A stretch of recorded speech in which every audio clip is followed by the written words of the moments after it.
Instead of ini-empower or tinataas ka nila, mas lalo nila akong nababa. How do you deal sa mga taong hindi naniniwala sa'yo? Kasi sobrang taas ang pangarap mo, di ba?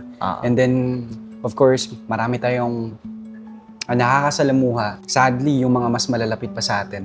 So, paano mo sila dinidil na kaya mo ba itong abutin? Ang taas ang pangarap mo, di ba? Actually, sa totoo, it happens talaga yan eh.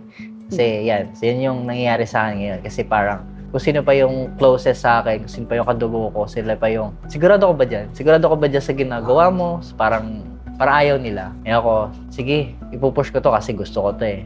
Dito ako magiging masaya. Kasi kung tutusin, sino ba namang sasaya sa gagawin mo kung hindi mo naman gusto, di ba? So ako, papatunayan ko sa kanila na sa gusto ko, kaya kong ma-achieve yung buhay na gusto din nila. Kumbaga parang maging successful na tao, makilala, ganun. Sa akin naman kasi, when it comes doon, ang dami ko na pagdadaanan. Short background lang sa sarili ko, I'm from Masbate. Doon ako sa island, small island. And then, sobrang lit lang ng mundo doon.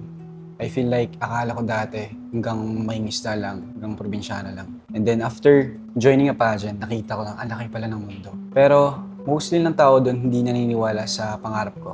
Gusto maging artista, gusto mag-model. Akala na sobrang laki ng pangarap ko, like, boy, baka 18 pa lang magkakaroon ka na ng anak. Baka pag high school mo, from valedictorian ka, baka hindi ka na masali sa honor student. So parang instead of ini-empower or tinataas ka nila, mas lalo nila akong binababa. So in that way, doon ako humugot. Mas pagbutihin ko ang ginagawa ko. Kahit pa paano, may mga nakukuha ko dun sa goal na yon.